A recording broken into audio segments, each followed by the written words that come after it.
सत्यम सर्वदा। प्रेमी हर्ष।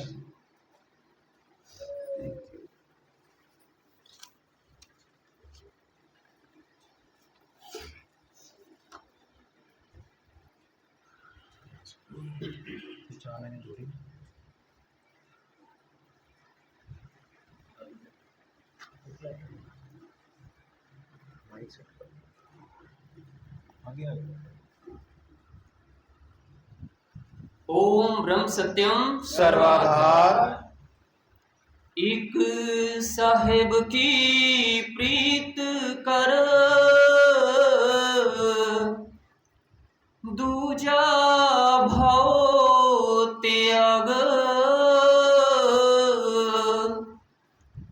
मंगत भरमन छाड़ के, हर कीरत में लाग। एक साहेब की प्रीत कर, दूजा भाव त्याग, मंगत भरमन छाड़ के, हर कीरत में लाग।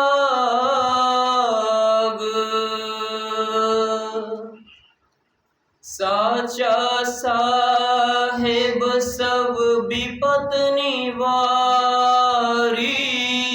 साचा साहेब सब विपत निवारी।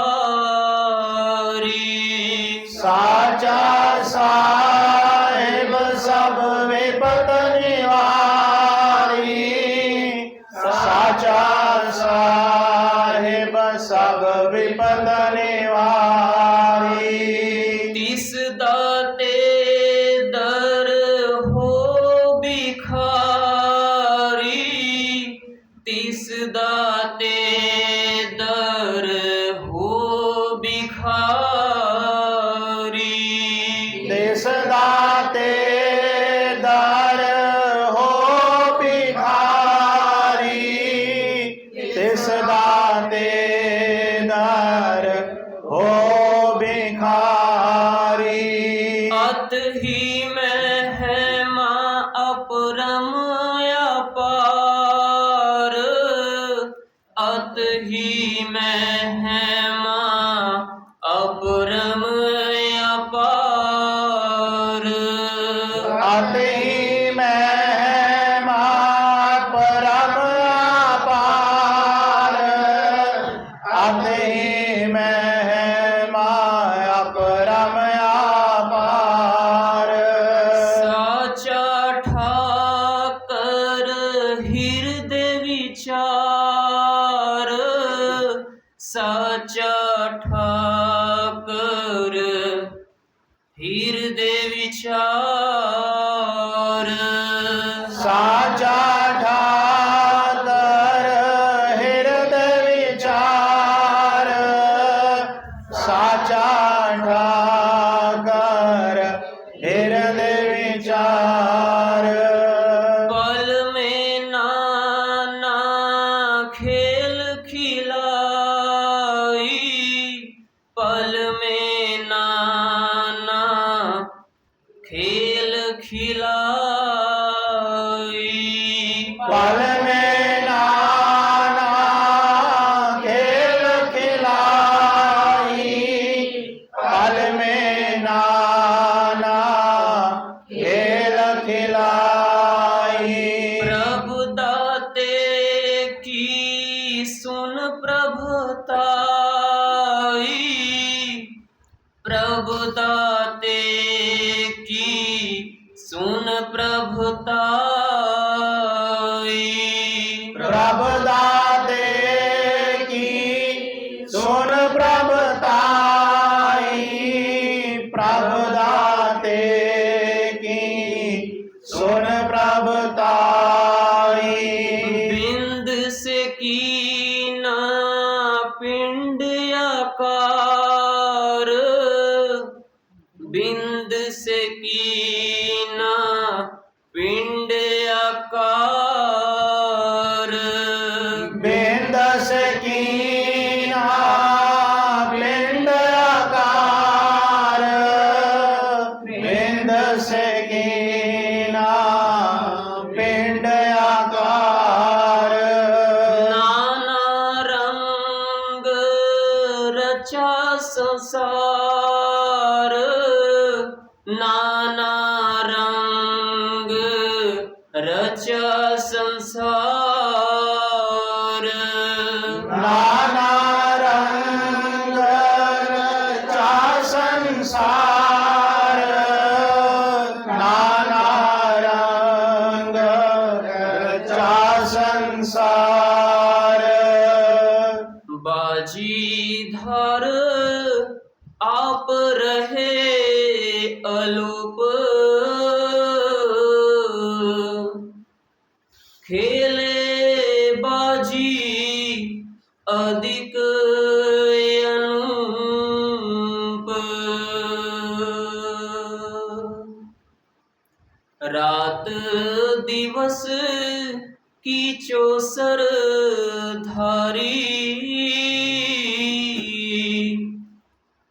खेले खेल साहेब खिलाड़ी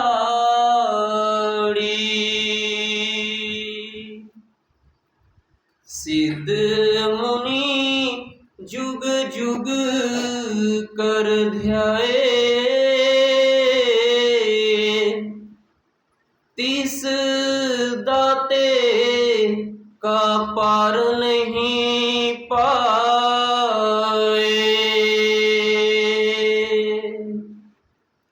ऊंची सिफत ऊंचा मुकाम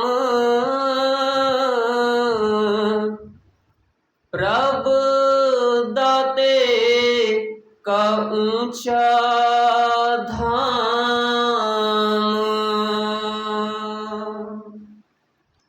सब जिया की बनत बनाई सबकी गत मित आपे पाई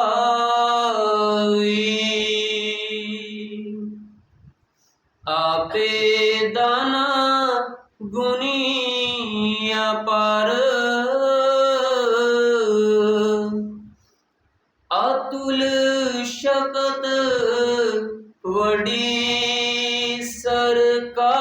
सरकार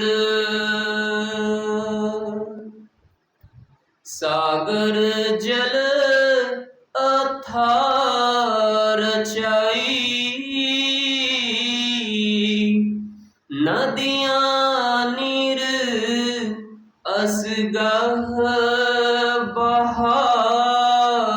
बहाई नीर पर थल को परगासा वाह वाह खेल खेले अब नासा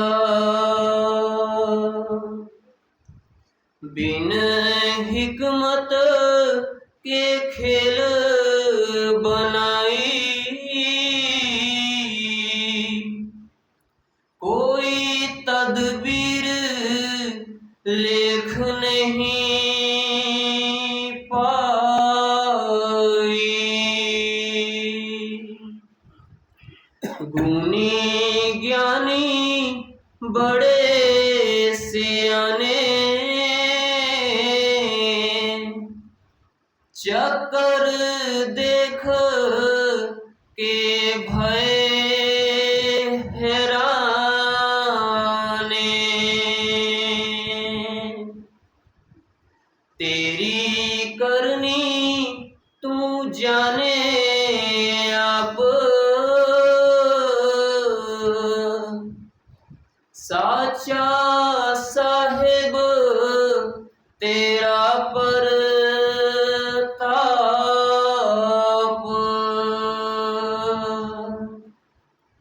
अनहोनी को प्रगट करे, शब्द अथाह ठाकर तू धरे।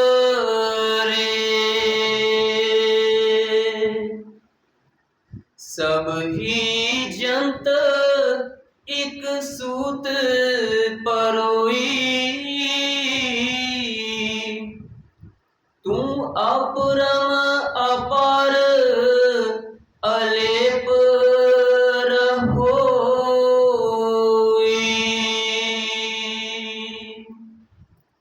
तेरी महिमा तू जाने आप, साहिब मेरे तेरा अत परताप।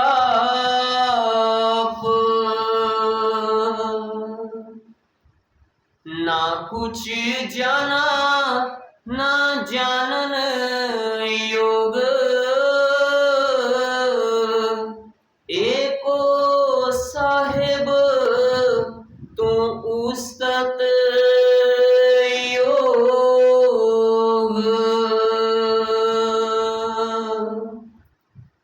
अपनी महिमा धार के अचरज खेल रचाई, मंगत आपे आप तू नित तेरी सरनाई।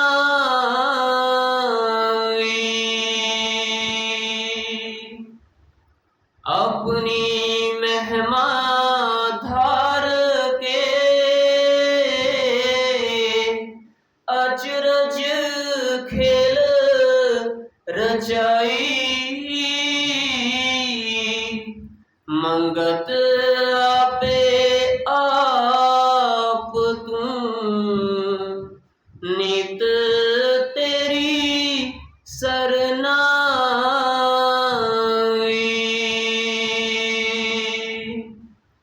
ओम ब्रह्म सत्यम सर्वम, गुरु खेवट संसार का पल में करे उधार, बलहारी सो जीव है जो गुरु के चरण पधार। गुरु खेवट संसार का पल में करे उधार, बलहारी सो जीव है जो गुरु के चरण पधार। उधारी हुई नारायण रूप संगत के चरणों में दास का कोटि कोटि नमन। आज का दिन बहुत ही शुभ दिन है। कारण सबसे पहला विजयदशमी का पवित्र त्योहार, दूसरा विजयदशमी जी का पवित्र त्योहार जिसमें पूरा संसार पूरा विश्व जानता है कि किस प्रकार बुराई के ऊपर अच्छाई की जीत हुई है। दूसरा, दास अपने आप को बहुत भाग्यशाली मानता है कि सुबह भी हमें समता सत्संग श्रवण करने का सौभाग्य प्राप्त हुआ और आज इस परिवार ने शाम को संध्या काल में समता सत्संग का आयोजन किया है। गुरुदेव जी की अमर वाणी फरमाती है, प्रभात संध्या काल जो दृढ़ नियम ये राख, 2 घड़ी प्रभ सिमरन की जो प्रेम प्रीत के साथ। प्रभु प्रेमियों, 2 घड़ी, 1 घड़ी अगर हम देखें तो लगभग 22 से 24 मिनट की होती है। तो आज तो 2 घंटा सुबह और अब 1.5 घंटा शाम ईश्वर की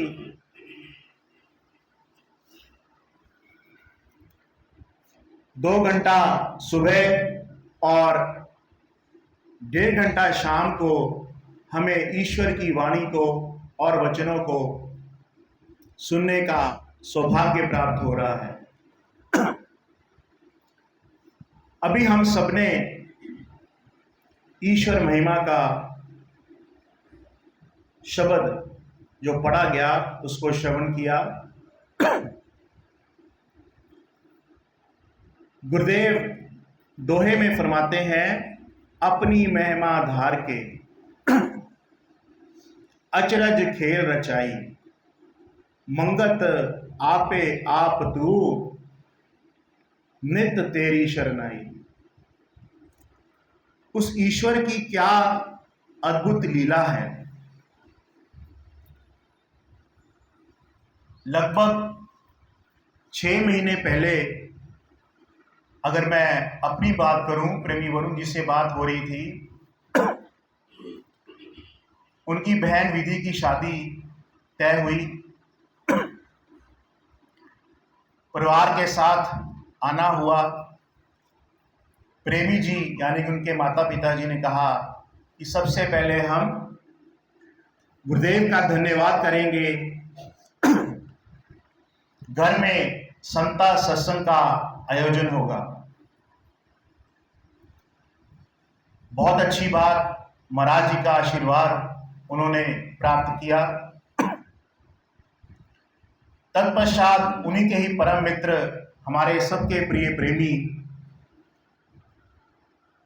लक्ष्य सुदन जी से बात हुई कि जब सत्संग हो रहा है, संगतें एकत्रित हो रही हैं, मेरा घर भी पिछली ही गली में है, तो क्यों ना संगत के चरण हमारे घर में पढ़ने चाहिए और सत्संग का आयोजन होना चाहिए।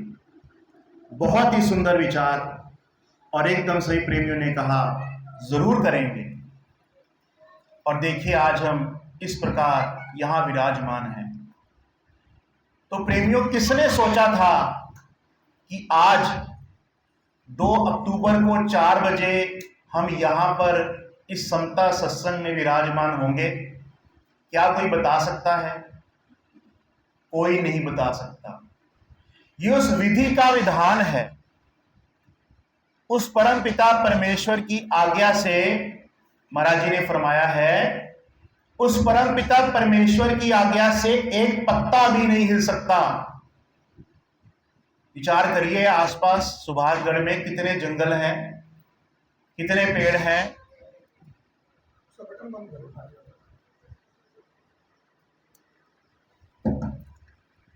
कितने पेड़ पौधे हैं, कितने जंगल हैं। और विधि का विधान, इस ईश्वर का विधान क्या है कि उसकी आज्ञा के बिना एक पत्ता भी नहीं हिल सकता।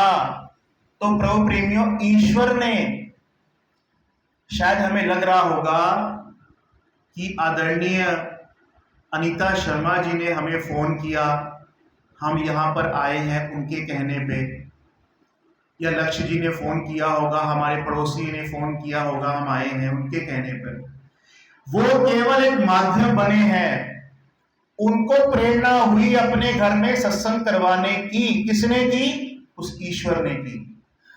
वो माध्यम बने, आप सबको आमंत्रण भेजा गया और आप सबके भाग्य में सत्संग लिखा हुआ था। ये सत्संग बड़े ही ऊंचे भाग्य से मिलता है। कभी किसी को पार्टी जाना हो तो फटाफट दोस्त तैयार हो जाते हैं कि शाम को हम पार्टी करने चलेंगे। लेकिन सत्संग में बुलाने के लिए हमें बार बार शायद 10 बारी फोन करना पड़ता है। तो प्रेमी, शायद इस कमरे में जहां तक मैं देख रहा हूं ये खचाखच भरा हुआ है। आप सबकी ये चाहना है, ये मन में भाव है कि हम समता सत्संग को धैर्यपूर्वक आज सुनेंगे, श्रवण करेंगे।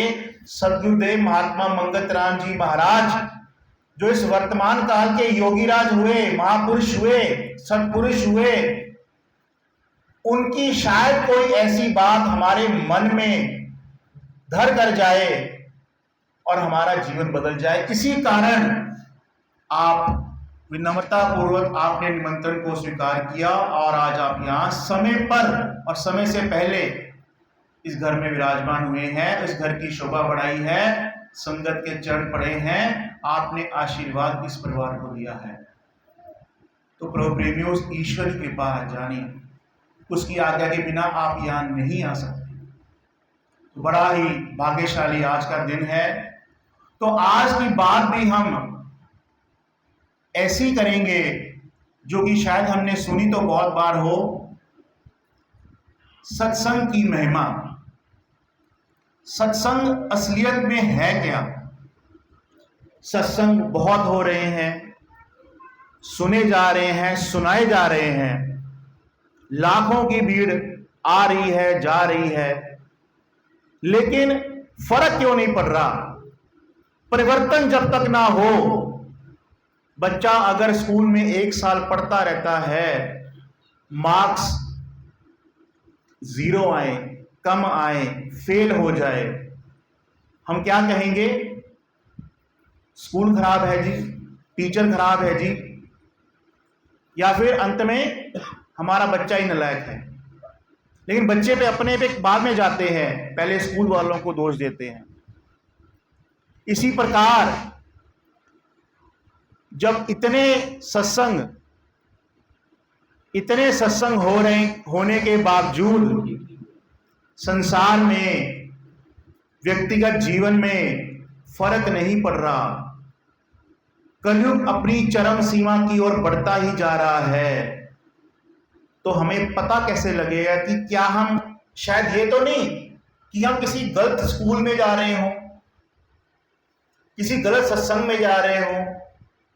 सत्संग का आसान सा अर्थ क्या है? सत का संग।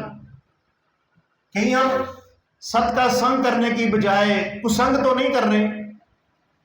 सत्संग एक पाठशाला ही है जहां पर सत्पुरुष यानी कि साक्षात्कार ईश्वर के हुक्म से गुरु, पीर, नबी, अवतार जो इस धरती पर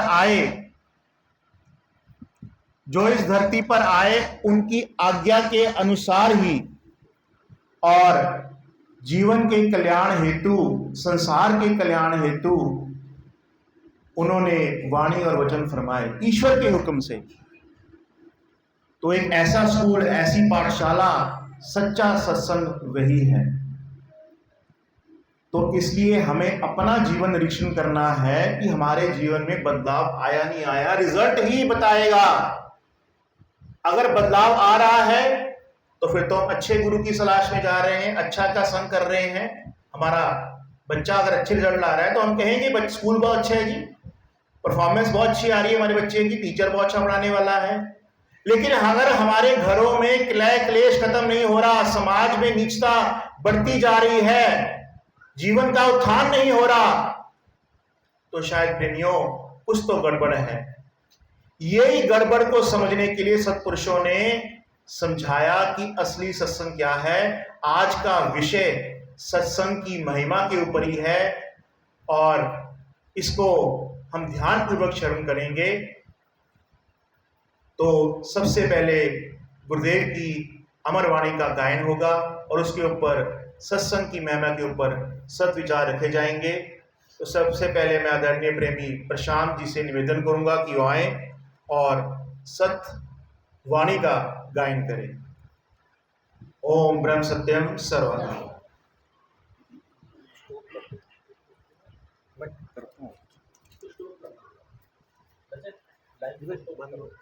आंगवन के चक्कर से सोनर पावे छूट,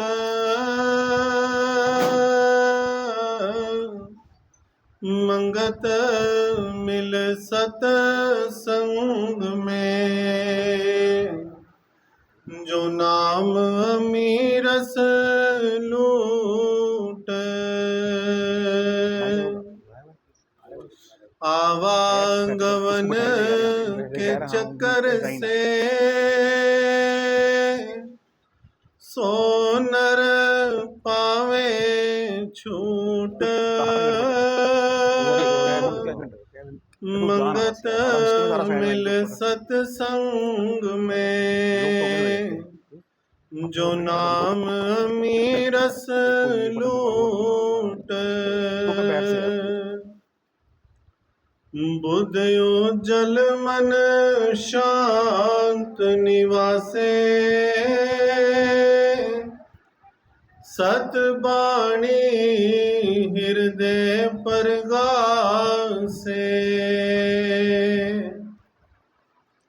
कर्म कुकर्म का मिले विचार, नित सत्संग में धरो प्यार, मिले आनंद विनाशे खेद, सत्संग महिमा पर से वेद, पूर्ण साधन तब ही हुई, दृढ़ निश्चय गुरु चरण परोई, अदृष्ट वस्तु का वेखन पावे, सतगुर वचन जो हृदय लावे, सकल विकार से जीवन छूटे, सतगुर कहनी रस नारस लूटे, पूर्ण मनवा मनोरथ पूरा, मिल सतसंग जप नाम हजूर, बाद मुबाद संकट सब जाए, साची संगत की सेवा कमाए, सबसे ऊंच धाम निवासी, सतसंग प्रीत जिस मन परगासी, खल बुद्धि भ्रष्ट कर्म निवारी, सत स्वरूप महिमा विचारी, तीर्थ बरत और पुण्य दाना, अतुल परताप सतसंग पहचाना, अपना जीवन करो बलिहारी, शरणागत हो गुरु उपकारी, साचा वचन धारो नित अंतर आरुण ज्ञान गुपत जप मंतर सर्व आधार पाए प्रभ एका मिल सतसंग सत सुनो विवेका कपट त्याग सत मार्ग भाल साचा धर्म हृदय में घाल तिसके ऊपर नहीं विचार मिल सतसंग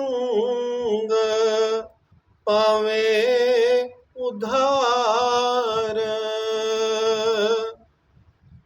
रल मिल संगत शोध विचार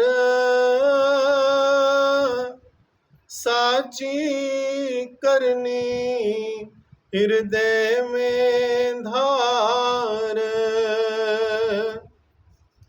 संगत साची महिमा अधिकाई संगत चरण कृष्ण धुलाई संगत साची हेत जो राखी साचे धर्म की पर से साखी साची संगत प्रभु रूप है नित प्रभु का करे विचार मंगत संगत दरस से नित हूँ नित बलिहार साची संगत प्रभु रूप है नित प्रभु का करे विचार मंगत संगत दरस से नित हो नित बलिहार ओम ब्रह्म सत्यम सर्वधा। आदरणीय प्रेमी देवेंद्र बख्शी जी से निवेदन है कि वो आए और इस विषय को संगत के समक्ष रखें। विषय है सत्संग की महिमा।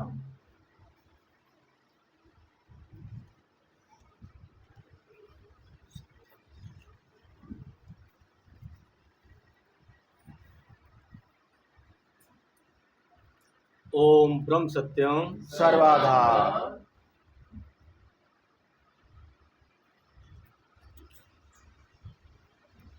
ओम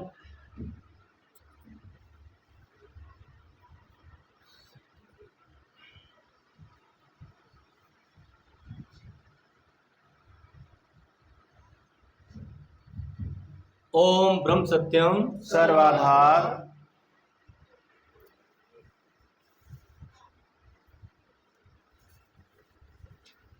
अनेक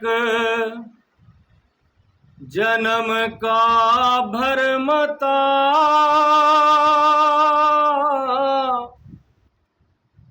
प्रभ आयो तेरे द्वार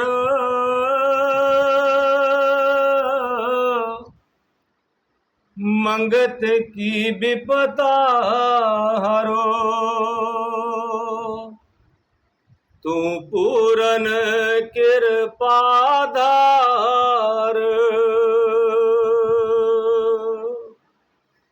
अनेक जन्म का भरमता प्रभ आयो तेरे द्वार, मंगत की विपदा हरो, तू पूरन कृपाधार। ओम ब्रह्म सत्यम। सम्मान योग मातृशक्ति प्रेमी जियो, बड़े ही भाग्यशाली हम सब जीव कि हमें सतगुरुदेव महात्मा मंगतराम महाराज जी की शरण प्राप्त हुई और उनके द्वारा उनकी वाणी, उनके वचनों पर हमें ऐसे सत्संग मिल रहे हैं, सत्संग करने को, सुनने को। ये मेरे गुरुदेव की, मेरे ईश्वर की बड़ी अपार कृपा है। आज के इस सत्संग में प्रेमी जी ने जो विषय रखा, यह है सत्संग की महिमा। सत्संग कहते किसे हैं और ये हमारे जीवन में क्यों जरूरी है।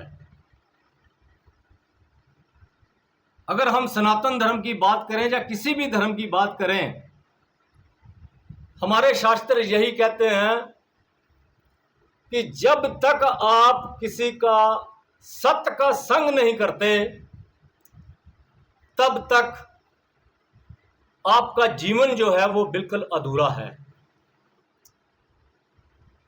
चाहे हम जितना मर्जी इस संसार की चकाचौंध में चले जाएं,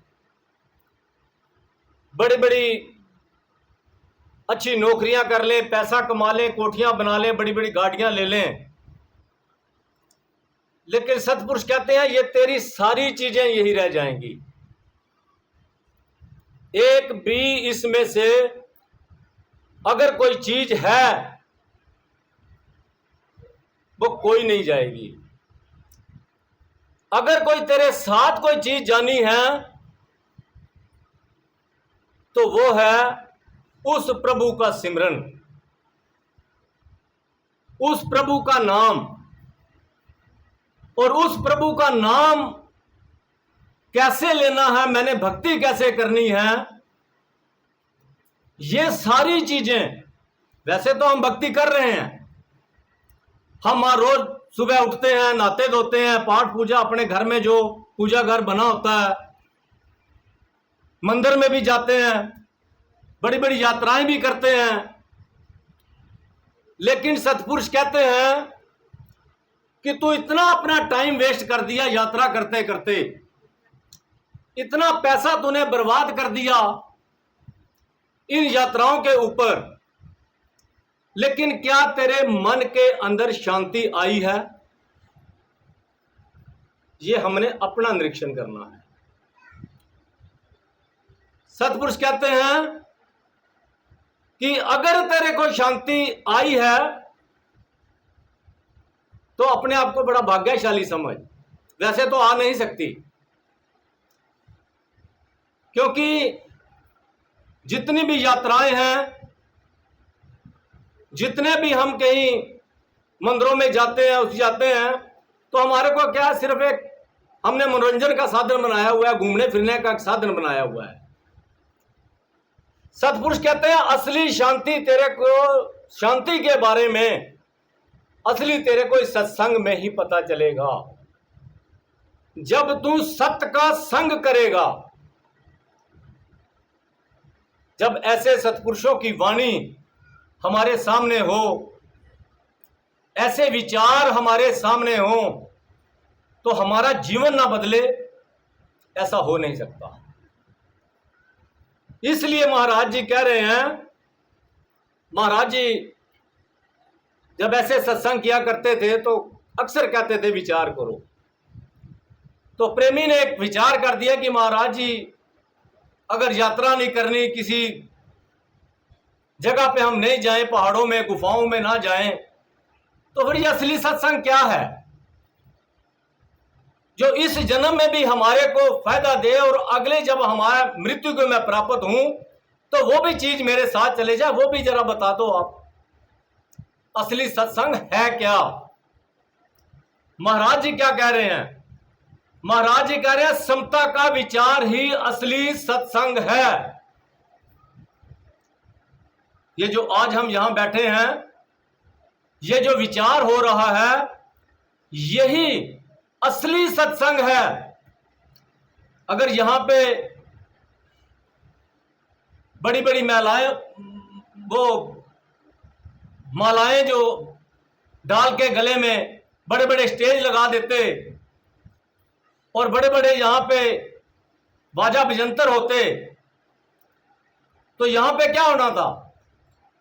यहां पे बड़ी ऊंची आवाज में एक सिर्फ साउंड के अलावा या उसकी ट्यूनिंग के अलावा हमारे को कोई चीज समझ में नहीं आएगी। अगर आती हो तो मेरे को बता दो। कभी नहीं हमारे को कुछ समझ आता, क्योंकि हमारा जो बुद्धि है वो उस म्यूजिक पर ज्यादा ध्यान देती है। अगर पंडित जी कोई अच्छी बात बताएं भी, कोई विद्वान अच्छी बात बताएं भी, लेकिन जब साथ साथ म्यूजिक चल रही होती है तो हमारे मन में नहीं बैठती, हमारे बुद्धि उसको अपनी तरफ नहीं खींचती। लेकिन जो ऐसे सिंपल सत्संग हुआ करते हैं, एक एक शब्द जो है ये हमारे मन को ठोकर लगाता है, हमारे बुद्धि में बैठता है और इससे हमारा जो जीवन है ये बदल जाता है। महाराज जी कह रहे हैं समता का विचार ही असली सत्संग है, जो कि मन इंद्रियों की ममता को नाश करता है। जो मेरी मन ममता इंद्रियां जो है मेरे अंदर, इसको नाश करता है। अब अगर संसारी रूप में लें तो मैं क्यों इन मन इंद्रियों को नाश करूं भाई? क्या जरूरत पड़ी है? लेकिन जब तक सत्पुरुष कहते हैं तो इनका नाश नहीं करता। इस ममता का, मोह ममता का तू नाश नहीं करता, तब तक तू सत्य पे नहीं चल सकता। फिर महाराज जी कह रहे हैं और आनंद अवस्था को प्राप्त करने का यत्न करता है। जब हम कोशिश करते हैं बैठ करके महाराज जी के बताए हुए रास्ते पे हम चलते हैं, अब महाराज जी का रास्ता बड़ा आसान है अगर कोई करना चाहे तो। मैं मानता हूं कि उस अवस्था में हम कोई भी नहीं पहुंच सकते। वो 4 फरवरी 1954 को महाराज जी साथ लेके चले गए थे, उसके बाद आज तक कोई ऐसा नहीं पैदा हुआ हमारी समता के अंदर। बड़ी कोशिश की लोगों ने। जीव गति सिद्धांत आता है महाराज जी का, 11 अध्याय हैं। वो 11 सीढ़ियां बनाई हुई है महाराज जी ने। पहली सीढ़ी पे चढ़ के 11वीं सीढ़ी जाके खुलती है गति के लिए। लेकिन हमारे बहुत से प्रेमी थे, बहुत से ऐसे ऐसे प्रेमी थे जो देहरादून तपोभूमि में जाकर 40-40 दिन 6-6 महीने भी रहे, लेकिन 10 पीढ़ियां तक तो वो पहुंचे। 10 सीढ़ियां तक, 10 सीढ़ी तक जब पहुंचे, जब उन्होंने 11वीं सीढ़ी पे पैर, 9 सीढ़ी तक पहुंचे, जब उन्होंने 10वीं सीढ़ी पे पैर रखा तो घर से उनके फोन आ गया। क्या फोन आया? आपका बेटा बीमार है, साथ वाला कोई प्लाट बिका हुआ है, दुकान का काम नहीं चल रहा, वापस आ जाओ। ये हुआ है, प्रेमियों के साथ हुआ है। और 10वीं सीढ़ी से ही वो आराम से नीचे गिर गए। फिर इसलिए ये बात कही जा रही है कि 1954 में 4 फरवरी 1954 को, उसके बाद ऐसा कोई माई का लाल पैदा ही नहीं हुआ।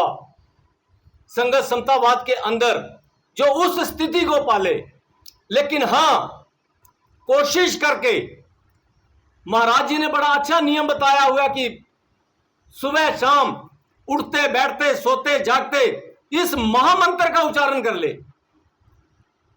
अब महामंत्र का उच्चारण करने से क्या होगा कि हम उस गति की, उस मुक्ति की जो लाइन लगी हुई है, उस लाइन में बेशक हम सबसे पीछे खड़े हैं, लेकिन हम खड़े जरूर हो जाएंगे। इस जन्म में ना सही, हो सकता है कि अगले 20 जन्म, 40 जन्म, 50 जन्म, हो सकता है कि हमारा भी जो मुक्ति का मार्ग हमारा खुल जाए।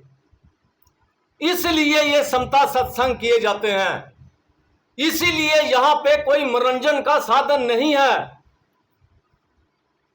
क्योंकि मनोरंजन के साधन में कभी भी ये चीजें आपको समझ नहीं आ सकती। महाराज जी ने इसीलिए जब ये वाणी प्रकट होती थी, इसकी ट्यूनिंग के लिए, इसका गायन कैसे करना है, बड़े बड़े विद्वान आए, बड़े बड़े गायक आए कि इसका ट्यूनिंग कैसे रखनी है, इसका गायन कैसे करना है। सब सारे के सारे महाराज जी ने फेल कर दिए। महाराज जी कहते हैं ऐसा नहीं, जो हमारी लाइन है उस लाइन के अंदर इसकी सिंपल वाणी को पढ़ा जाएगा और सिंपल ही विचार होंगे, तभी हमारी बुद्धि के अंदर कुछ बैठेगा। तो महाराज जी कह रहे हैं कि आनंद अवस्था को प्राप्त करने का यत्न पैदा करता है। मैंने बोला ना कि हम लाइन में तो कम से कम लग रहे हैं, ये यत्न है हमारा। पहुंचे ना पहुंचे वो ईश्वर को पता है, मेरे गुरुदेव को पता है। हमारी गर्दन को कहां से पकड़ के कहां ले जाएंगे, हाथ को पकड़े कहां से कहां ले जाएंगे, ये मेरे को नहीं पता, लेकिन मैं कोशिश कर सकता हूं। फिर महाराज जी कहते हैं इसके बगैर सब नुमाइश और जहालत है। अगर आप इस लाइन के ऊपर नहीं चल सकते तो सारी आप नुमाइश के पीछे पड़ रहे हो, आपका जीवन वहां पे नहीं पहुंच सकता, उस मुक्ति के द्वार पे नहीं पहुंच सकता। मैंने पहले दोहा यही पढ़ा था कि अनेक जन्म का भ्रम था, ये मेरा पहला जन्म नहीं है। पता नहीं मैंने कितने जन्म लिए और मैं कितने और लूंगा। और अगर मैं वाज विजंतर के चक्कर में पड़ गया तो शायद हो सकता है जहां मेरे 10 जन्म होने थे वहां 10,000 जन्म और हों, क्योंकि बुद्धि में बैठती नहीं कोई बात। और जब बुद्धि में कोई बात बैठेगी तभी तो मैं उस लाइन में लगूंगा, नहीं तो जैसे मेरे बुजुर्ग करते आए हैं, नचना टपना गाना, मैं भी करता रहूंगा। हम इसी को पूजा समझ बैठे हैं, इसी को ईश्वर की प्रार्थना समझ बैठे हैं। हम ये सोचते हैं कि मैं जितना भगवान श्री कृष्ण के आगे नाचूं, भगवान श्री कृष्ण उतना ही खुश होते हैं। लेकिन नहीं प्रभु प्रेमियों, किसी भी सतपुरुष की ये लाइन नहीं थी। ये लाइन आगे मेरे विद्वान जो ग्याजी, काशी, मथुरा, ये बैठे हैं, विद्वान बैठे हैं, इन्होंने ये लाइनें बना दी। नचना टपना, फूल चढ़ाने, सतपुरुष तो एक एक लाइन के ऊपर कभी फूल भी नहीं तोड़ते थे, ना तोड़ने देते थे, ना कोई आज्ञा देते थे। इसीलिए अब देख लो कोई चीज है तो, लेकिन हम फिर भी उनकी बात ना माने, फिर भी हम इस दुनिया की चकाचौंध में अगर पड़ जाएं तो ये गलती हमारी है, मेरे गुरुदेव की, ईश्वर की कोई गलती नहीं है। ना किसी रामायण की गलती है, ना महाभारत की गलती है, ना गीता की गलती है, ना कोई कुरान की गलती है, ना किसी 10 पातशाहियों की गलती है। गलती है तो सिर्फ मेरी गलती है कि जो चीज मेरे को अपनानी चाहिए थी मैंने नहीं अपनाई, और जो मेरे को अपने से दूर करनी चाहिए थी वो मैंने अपने अंग संग लगा ली। इसीलिए मैं दुखी हूं इस संसार के अंदर। तो महाराज जी आगे क्या कर रहे हैं, कहते हैं जब हम कहते हैं ये सारी बातें सत्पुरुषों के सत्संग में मिलती हैं। अगर आज ये सत्संग ना होता, मैंने जैसे पहले बोला, तो ये बातें हमारे को नहीं पता लगता कहीं कोई मेरे को बता देना किसी महाभारत पुराण में, गीता में, रामायण में, किसी उपनिदेश में, वेद शास्त्रों में कहीं लिखा हो हमारे सनातन धर्म के अंदर नचना टपना मंदिर के अंदर जाके। आप कहीं लाइन एक बता दो मेरे को, मैं उसी दिन यहां से समता छोड़ के वहां चला जाऊंगा। हो ही नहीं सकता। कोई भी सत्पुरुष नहीं कहता कि तुम ये काम करो। सत्पुरुष कहते हैं तुम अच्छे कर्म कर, तू मेरे पास आ। लेकिन हम कहते हैं सत्पुरुष है कौन? सत्पुरुषों ने तो अपना जीवन ऐसे ही कर दिया। हमें तो हमारे पास पैसा, हमें खाने दो, पीने दो, नाचने दो, टपने दो, हमने क्या लेना। इसलिए महाराज जी पहली लाइन के अंदर क्या कह रहे हैं कि आवागमन के चक्कर से सो नर पावे छूट। ये जो आवागमन का चक्कर है, मैं कई जन्म जमांतरों से मैं जन्म ले जा रहा हूं, मैं बार बार इस धरा पर आ रहा हूं। कीड़े मकोड़े, मछली, कोई जल के जीव जो हैं, पेड़ पौधे, पत्थर, मैं पता नहीं क्या क्या बनता जा रहा हूं। 84 लाख योनियां हैं। महाराज जी कहते हैं अब तो इंसान योनि के अंदर आया है, अब इस चक्कर से तू छूट सकता है, क्योंकि ईश्वर ने मेरे को बुद्धि दे रखी है। मैं विचार कर सकता हूं, मैं समझ सकता हूं। लेकिन मैं फिर भी यहां पे आकर के इस संसार की चकाचौंध में पड़ गया। तो सतपुरुष कहते हैं आवागमन के चक्कर से सो नर पावे छूट, मंगत मिल सत्संग में। महाराज जी कहते हैं रोज तू इस सत्संग में बैठ, रोज अपने मन को जो खुराक है वो दे। शरीर के लिए मैं तो देसी घी खा रहा हूं, बादाम खा रहा हूं, लेकिन मैंने अपने मन को क्या दिया? मन को क्या दिया? मोबाइल की यूट्यूब दे दी, फेसबुक दे दी। इसलिए मेरा जीवन नरकी जीवन बनता जा रहा है। तो सतपुरुष कहते हैं मिल सत्संग में जो नाम अमीरस रूट। अमीरस क्या होता है? जो पीकर इंसान अमर हो जाता है। महाराज जी कहते हैं सत्संग में बैठ करके ध्यान से एक एक बात, इन मोतियों को हमने चुगना है, तभी हमारा जो जीवन सफल होगा। और फिर इस सत्संग में हमें क्या मिलता है? कहते हैं बुद्ध उज्जवल मन शांत निवासे। मेरी बुद्धि जो है वो उज्जवल होती है, क्योंकि बुद्धि को खुराक मिलती है, मन को खुराक मिलती है। मेरा जो भविष्य, आगे आने वाला भविष्य है मेरा, ये उज्जवल हो जाता है। मैं विचार करने लग जाता हूं।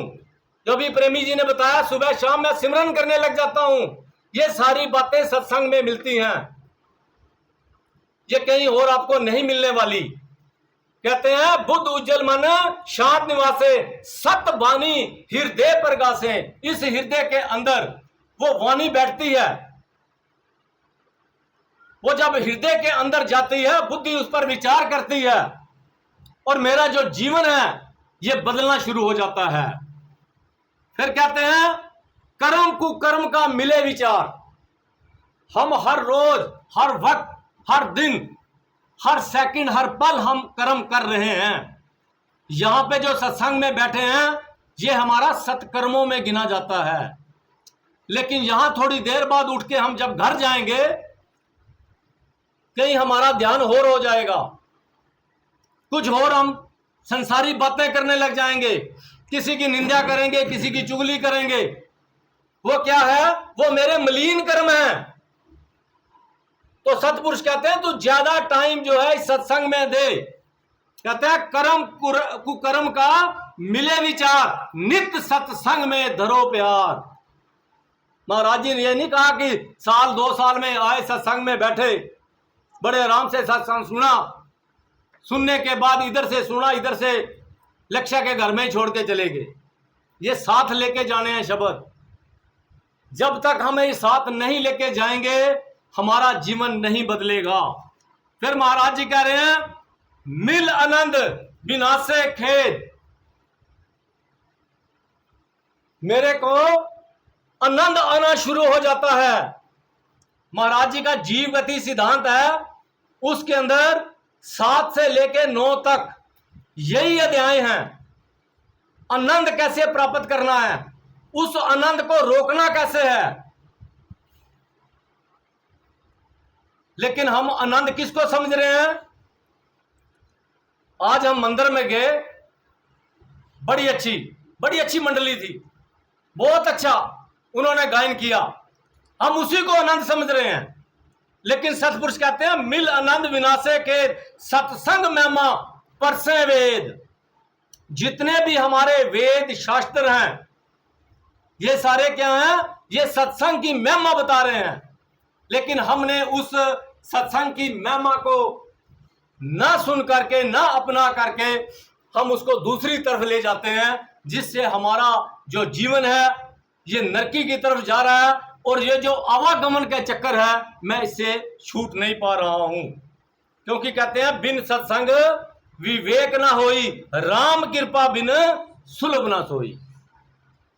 बिन सत्संग के विवेक नहीं मिलता, और उस प्रभु राम की कृपा के बिना कहते हैं सुलभ ना सोई, कुछ भी मिलने वाला नहीं है। और ये कृपा इंसान एक ऐसा एक जीव प्राणी बनाया है ईश्वर कुदरत ने। हम ईश्वर को पा सकते हैं, ईश्वर को मजबूर होकर किसी ना किसी रूप में हमारे सामने खड़ा होना पड़ेगा। ये एक इंसान के अंदर ताकत है। जितने भी मेरे सत्पुरुष हुए हैं वो भी मेरी तरह पैदा हुए थे, वो भी 9 महीने मां की गर्भ में रहे, उसके बाद वो इस धरा पर आए, उन्होंने भी पढ़ाई की, महाराज जी भी स्कूल में जाते थे,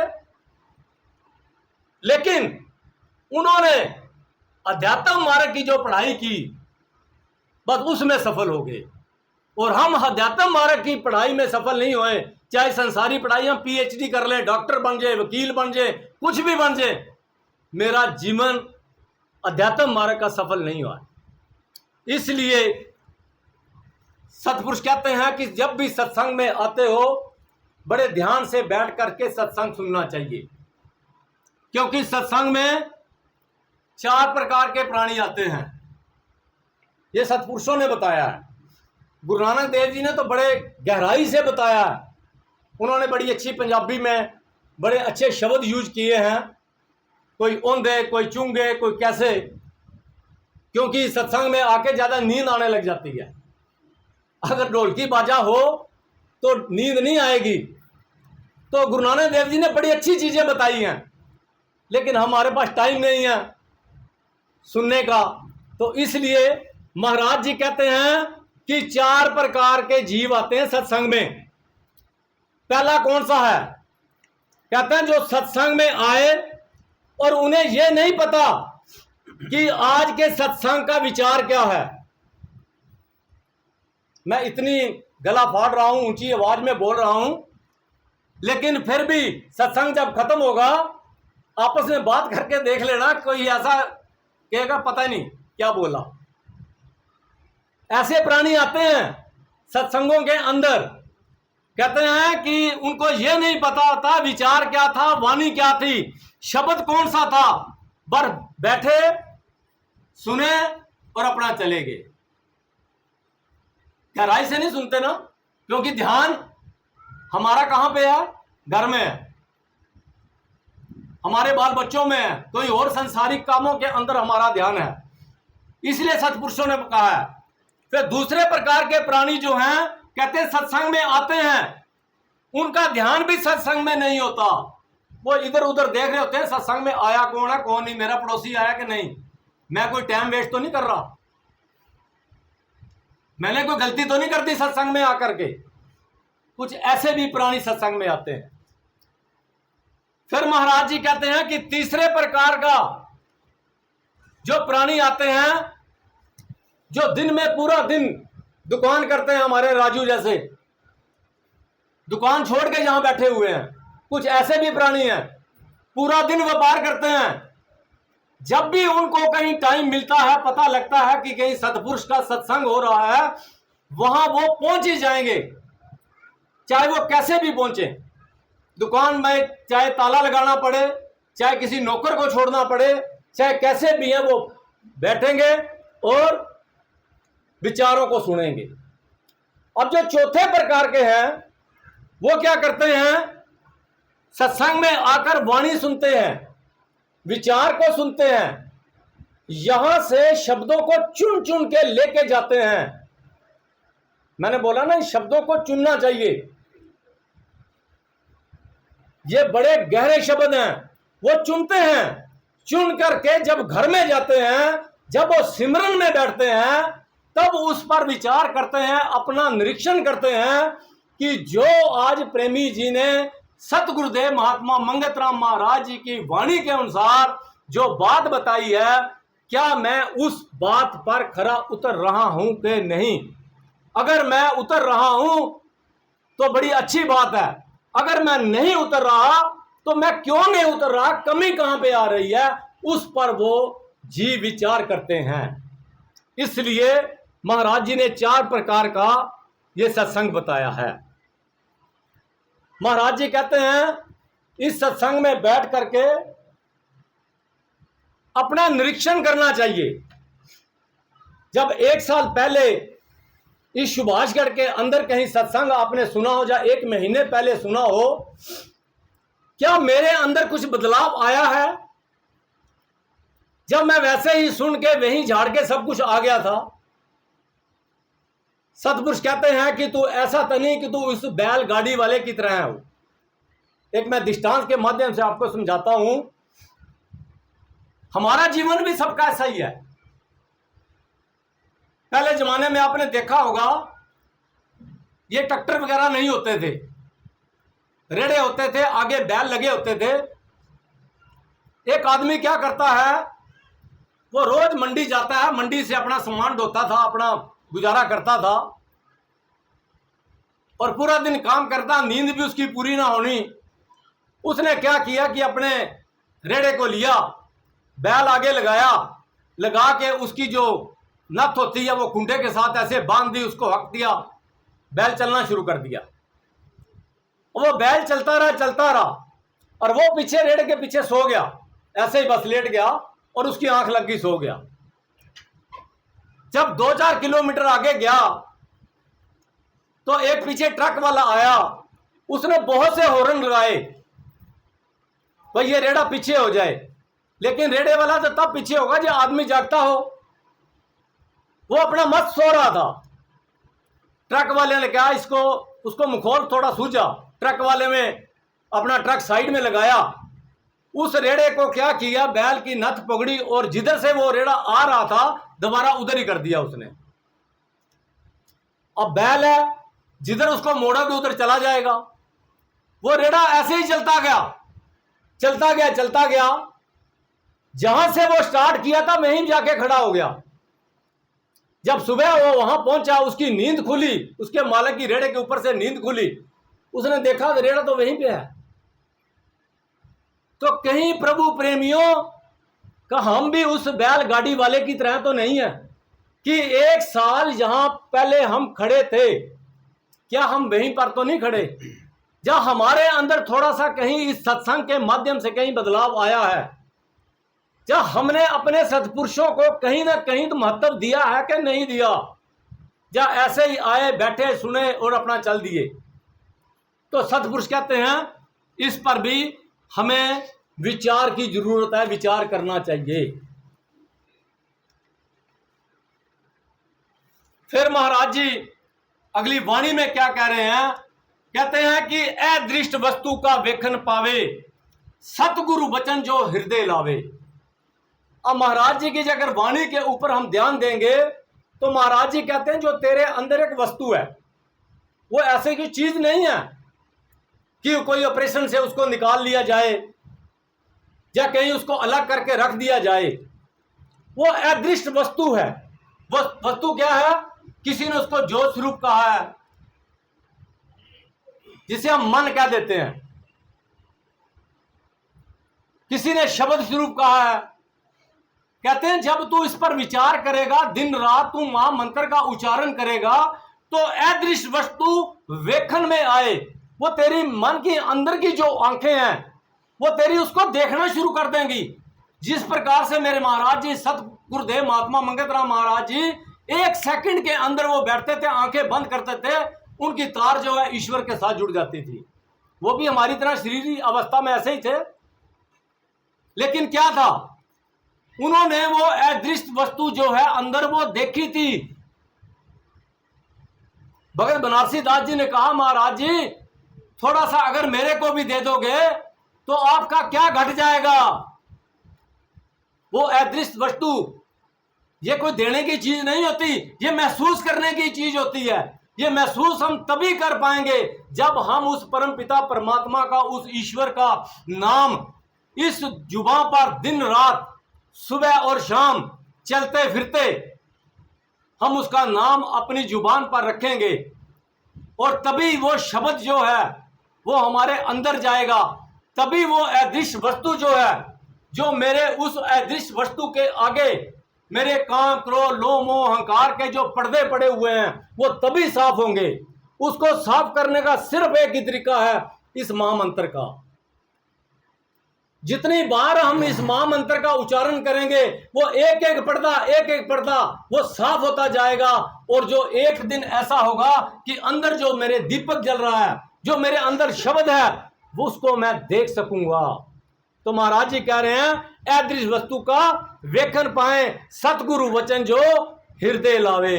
जो सतगुरु वचन, गुरु वचन नहीं कहा महाराज जी ने, सतगुरु वचन। प्रेमी जी ने सुबह भी, आप अगर सत्संग में बैठे थे, आपने सुना होगा कि गुरु और सतगुरु में बड़ा फर्क होता है। आज मैं आपको बता दूं, हमारी माताएं, बहनें, हमारे बुजुर्ग प्रेमी जो यंग हैं वो यही कहते हैं, हमने तो गुरु धारण किया हुआ है। गुरु धारण करने से आपका जीवन सफल नहीं होगा। सतगुरु को धारण करो। अब आप कहोगे इसमें फर्क क्या होता है। जो गुरु होता है वो सिर्फ ईश्वर का रास्ता जानता है।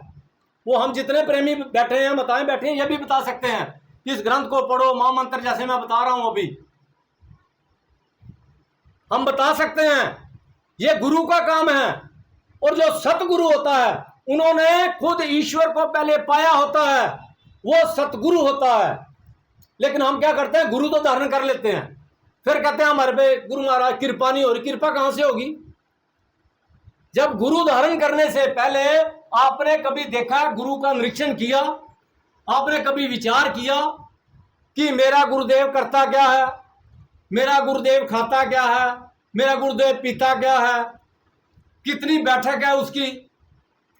ऐसा तो नहीं है, हमारे को तो वो पूरे बता रहे हैं, प्रवचन पूरे दे रहे हैं, और जब वो कमरे में जाएं वो बेड के ऊपर सो रहे हैं अपने आप, वो 1 घंटा भी रात को नहीं जागते। तो वो काम करने वाला नहीं है। चाहे एक बार नहीं, चाहे जितने मर्जी गुरु धार लेना, गुरु से कोई फायदा होने वाला नहीं है। तो इसलिए सतपुरुष कहते हैं तीरथ भरत और पुण्य दाना, अतुल प्रताप सत्संग पहचाना। कहते हैं तीर्थ में जाना, और जितने भी तू पुण्य दान करता है, इससे भी बड़ा महत्व है इस सत्संग का। क्योंकि आज अब आप गंगा में जाओ, आप स्नान करके जय गंगा मैया कह के आ जाओगे वापस, पर वहां पे आपको ज्ञान क्या मिला। हमने कभी किसी पंडित जी से यह पूछा, ये गंगा नदी उत्पन्न क्यों हुई, इसके पीछे क्या राज था। आप मेरे को ये फूल चढ़वा रहे हो गंगा पे, इसका महत्व क्या है। मैं गंगा मैया को धूप दे रहा हूं, ये मैं क्यों दे रहा हूं, इसका महत्व क्या है, हमने कभी विचार नहीं किया। बस इतना पता है कि मेरी मां करती थी, मेरे बाप करते थे, पिताजी करते थे, मैं भी कर आया। बोला 5 डुबकियां मारनी है, क्यों मारनी है पता नहीं है किसी को, बस क्या है पिताजी करते थे, मैं भी कर आया। तो इससे हमारा कल्याण होने वाला नहीं है। इसीलिए हमारा जो जीवन है वो पीछे चल रहा है हमारा, इसीलिए ये आवागमन का चक्कर है, ये जो खत्म नहीं हो रहा। इसलिए महाराज जी लास्ट में कह रहे हैं कि साची संगत प्रभ रूप है। ये जो सच्ची संगत बैठी है, ये प्रभ का रूप है। जितनी सेवा इस संगत की कर सकते हो, जितने इस संगत से विचार इकट्ठा कर सकते हो, उतना आपका जीवन जो है उज्जवल की तरफ जाएगा। अगर इस जन्म में आपको मुक्ति ना भी मिली और आने वाले कुछ जन्मों के अंदर आपको मुक्ति जरूर मिलेगी। आपका ये आवागमन चक्कर खत्म हो जाएगा। महाराज जी कहते हैं साची संगत प्रभ रूप है, नित प्रभ का करें विचार, मंगत संगत दरस से। महाराज जी ने देखो क्या कितनी बड़ी लाइन कह दी है, मंगत संगत दर्श से, एक संगत के दर्शन से। कहते हैं नित्य हूं नित्य बलिहार, तू रोज तेरा जो जीवन है बदलता जाएगा। इस संगत के बलिहार जाओ। ऐसी संगत बड़े भाग्यशाली जीवों को मिलती है। आप अपने आप को बड़े भाग्यशाली समझो। आप थोड़ा सा अपने परिवार के अंदर एक बार थोड़ा सा नजर डाल के देखो, हमारे कितने रिश्तेदार, कितने भाई बंद आज हॉस्पिटलों की लाइन के अंदर होंगे। कोई शराब की ठेके में लगा होगा, कोई तड़फ रहा होगा, किसी शरीर की उसमें तड़फ रहा होगा। लेकिन हम कितने भाग्यशाली हैं कि हमारा महाराज जी के साथ आज हुआ है। ये साक्षात महाराज जी मेरे बैठे हैं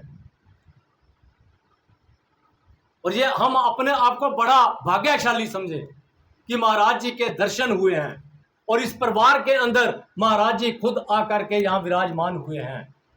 इन्हीं शब्दों के साथ ओम ब्रह्म सत्यम सर्वाधार। बहुत बहुत धन्यवाद प्रेमी जी का। बहुत ही सुंदर विचार का प्रवाह चल रहा है। दास की ड्यूटी है टोकना, क्योंकि दास को यही सेवा दी गई है। एक सद्गुरुदेव जी का वचन ग्रंथ श्री समता विलास में से श्रवण करके इस विषय को यही समाप्त करते हैं। महाराज जी ने कहा हजारों वर्ष की तपस्या इतना फल नहीं देती इतना 2 घड़ी सत्संग से लाभ होता है। मूर्ख आदमी भी गुणवंत हो जाता है। सत्संग ही तीर्थ है। हरिद्वार जाना तीर्थ नहीं है, गया जाना तीर्थ नहीं है। सत्संग ही तीर्थ है। सत्संग ही सब ऐश्वर्य की प्राप्ति का कारण है। सत्संग ही जीव के कल्याण का रास्ता दिखाता है।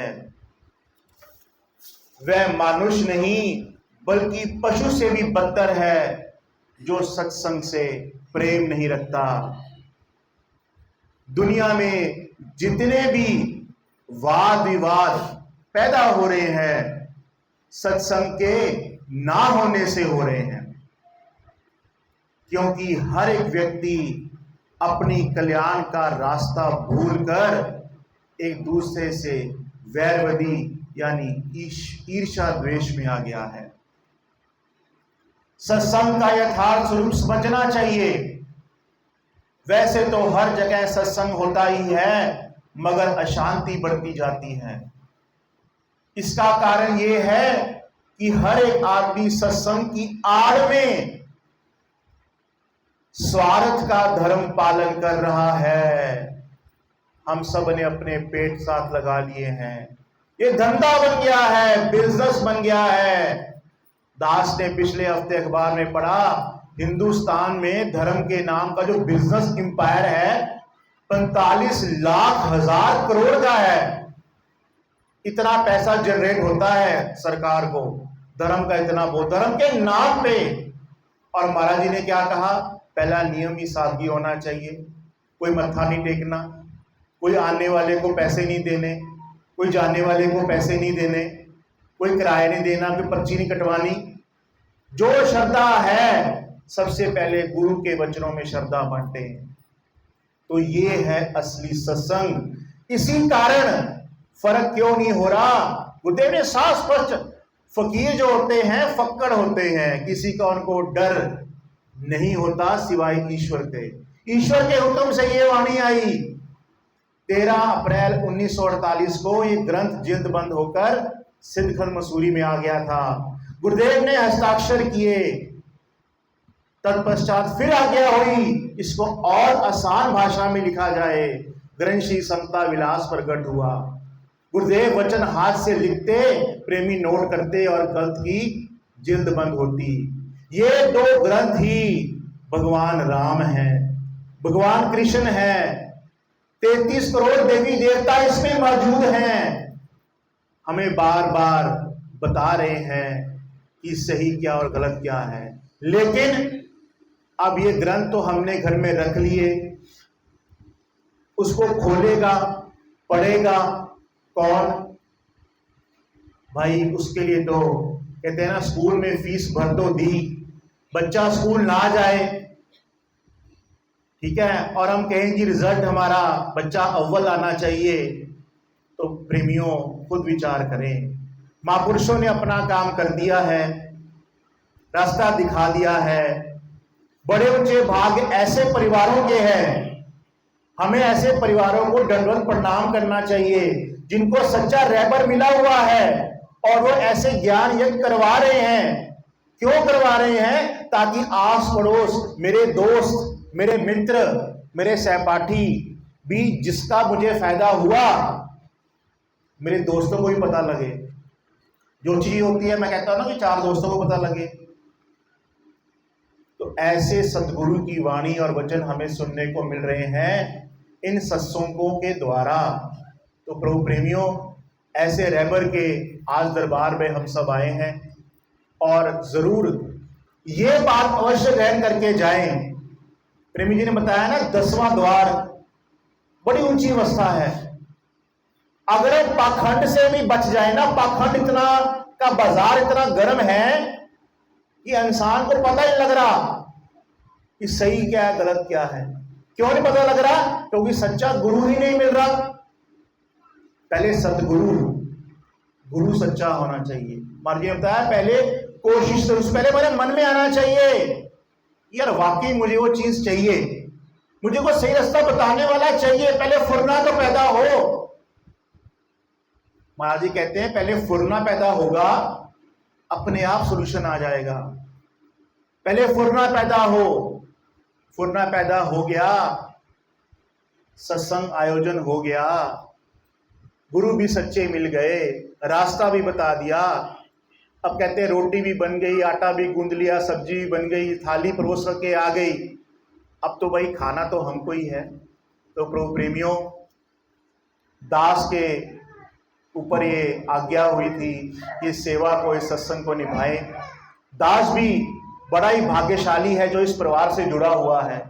ऐसे प्रेमियों के संग रहकर, यही संग है जब भी कभी प्रेमी लक्ष्य जी, वरुण जी के साथ संपर्क बना, ये मैं सच्ची बातें बता रहा हूं आपको, और इसमें मैं कोई शर्माने वाली बात नहीं कहूंगा। इन युवा प्रेमियों के साथ रहकर मेरा जीवन खुद का इतना बदला, इसमें कोई दो राय वाली बात नहीं। बड़े ही ऊंचे भाग्य हैं इस परिवार के, जहां पर ऐसे बच्चे हैं और जहां पर ऐसे गुरु का आशीर्वाद प्राप्त है। बस हमें क्या करना है? संग को सही रखें। रास्ता मिला हुआ है, गुरु मिला हुआ है, अपनी बाह उसको पकड़ा देवें। बस गुरु ने जब बाह पकड़ ली, बस पीछे पीछे चलते जाएं। तू करता तू हरता, सर्व तेरी आज्ञा का भाव रखें। आपको संसार के सभी दुख क्लेश से कब कैसे बंधन मुक्त हो जाएंगे पता ही नहीं चलेगा। ये मेरे गुरु की महिमा है। ओम ब्रह्म सत्यम सर्वाधार। सत्संग का अंतिम चरण वैराग्यवाणी आदरणीय प्रेमी बाबूराम जी से निवेदन है कि आए और वैराग्यवाणी का गायन करें।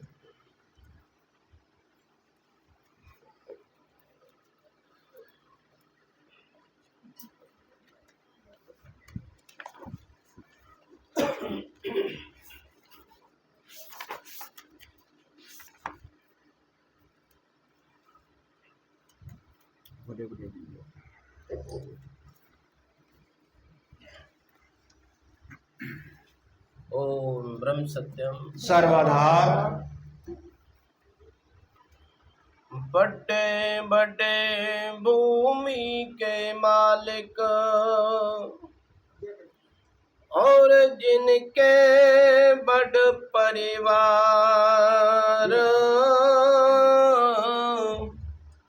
चले निथावे जगत से खाली हाथ पसार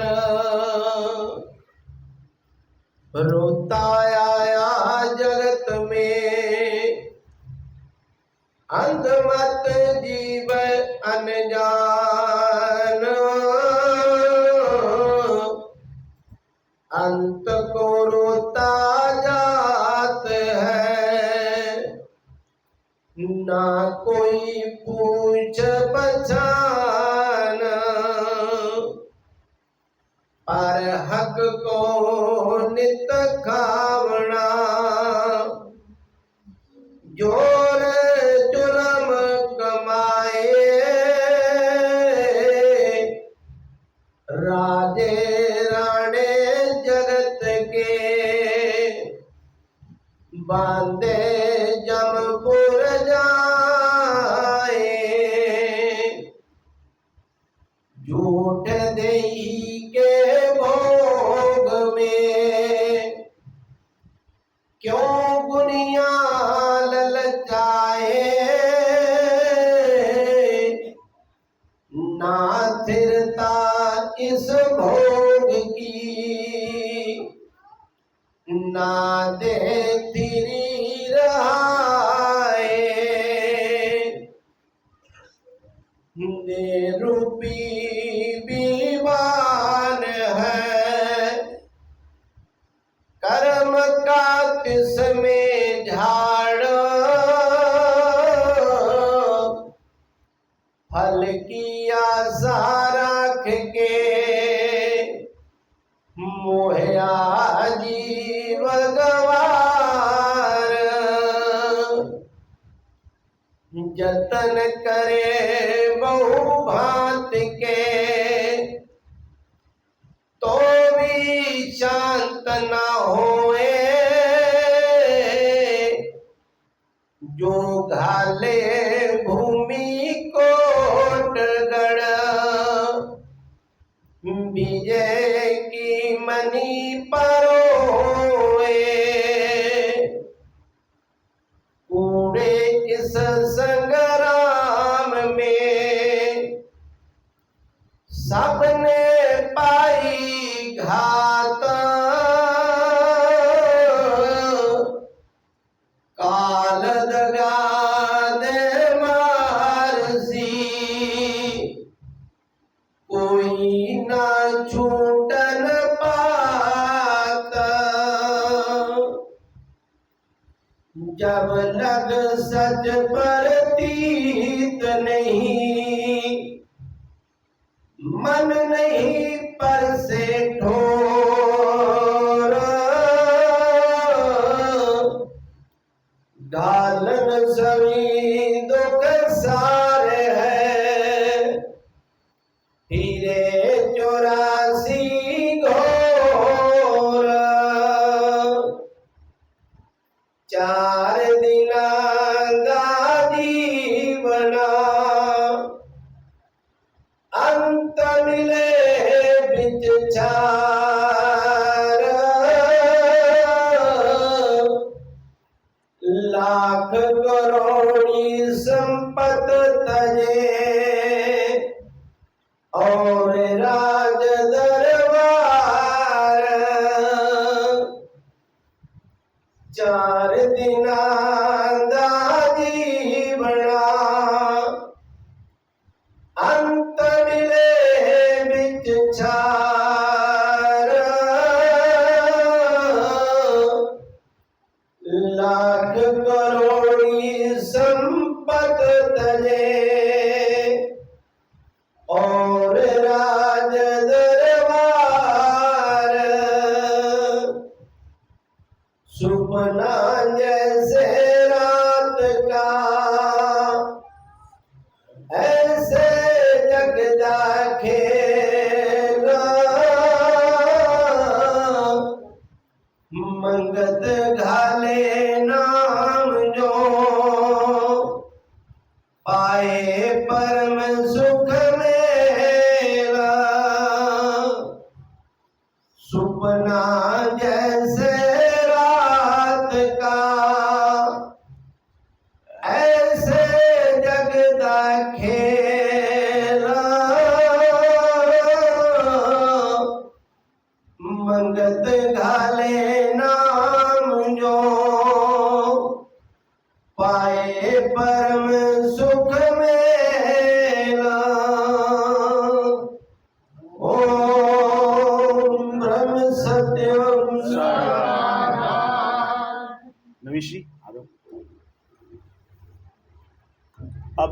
सब मिलकर सत्संग के अंतिम चरण में आरती का गायन करेंगे और उस ईश्वर महापुरुष का शत शत धन्यवाद करेंगे।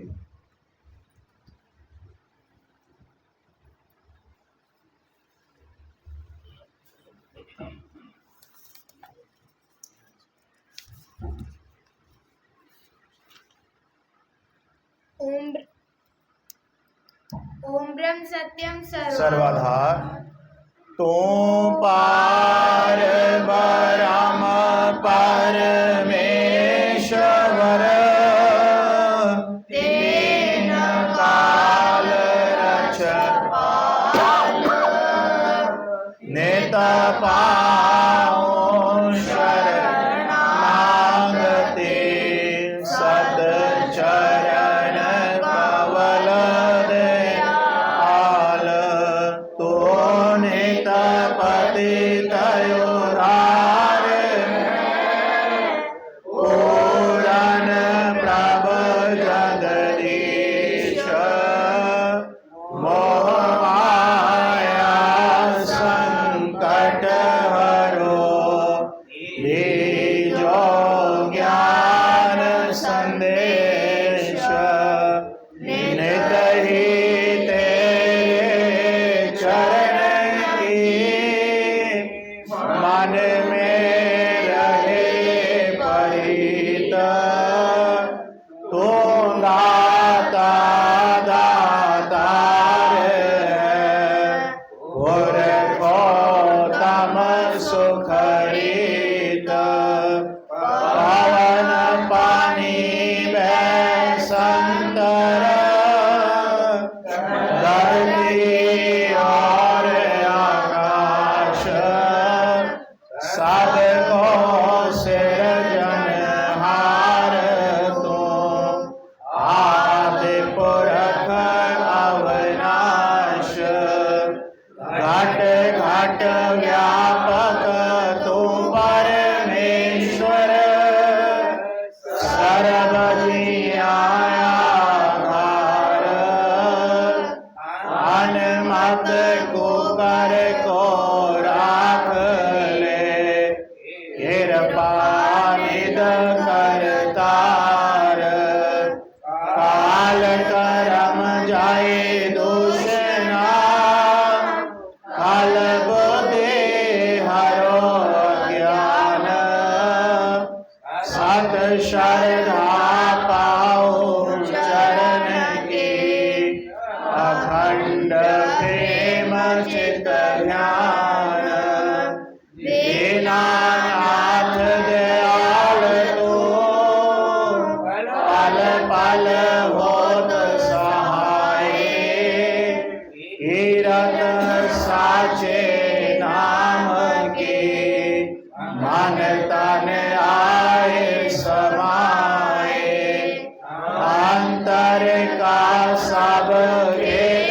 हरो दीजो सत वाश शरणागत हूँ मंदमती घट अंतर करो प्रकाश अंतर्गत सिमरन करो निरंतर धरो ध्यान घट घट में दर्शन करो आदि पुरख भगवान तुम साचा साहिब सर्व परतंसी शब्द रूप अखंड गुणी मुनि स्तत करे तन मन पाए आनंद होए दयाल तू सत परमेश्वर देवे धीर अपार निमख निमख सिमरन करो चित चरण रहे आधार काया अंतर पर तक होवे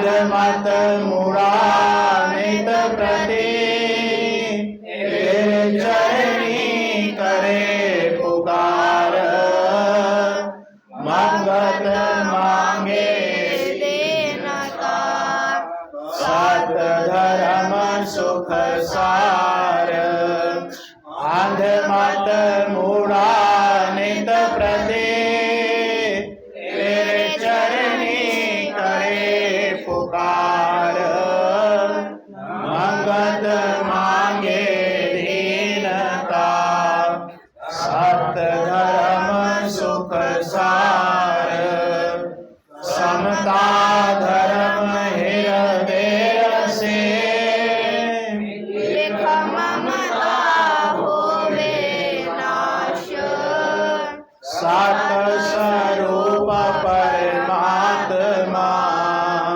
जल थल पाऊं प्रकाश सब जीवों से प्रेम हो तन मन सेवाधार समता साधन पाएगे नित परसान जय जयकार सात कर्म सात निश्चय निर्मल पाऊं विचार मंगत समता धार के जीत चलो संसार सात कर्म सात निश्चय निर्मल पाऊं विचार मंगत समता धार के जीत चलो संसार ओम ब्रह्म सत्यम सर्वाधार ओम ब्रह्म सत्यम सर्वाधार ओम ब्रह्म सत्यम सर्वाधार सत आज्ञा निरंकार ओम ब्रह्म सत्यम सर्वाधार। पधारी हुई नारायण रूप संगत का कोटि कोटि धन्यवाद। आप सब ने समय पर विराजमान होकर इस संता सत्संग को ग्रहण किया, श्रवण किया और हमें भी दोबारा इस ईश्वरीय वाणी को और वचनों को सुनने का सौभाग्य प्राप्त हुआ। आप सबका तहे दिल से पुण्य दास कोटि कोटि धन्यवाद करता है।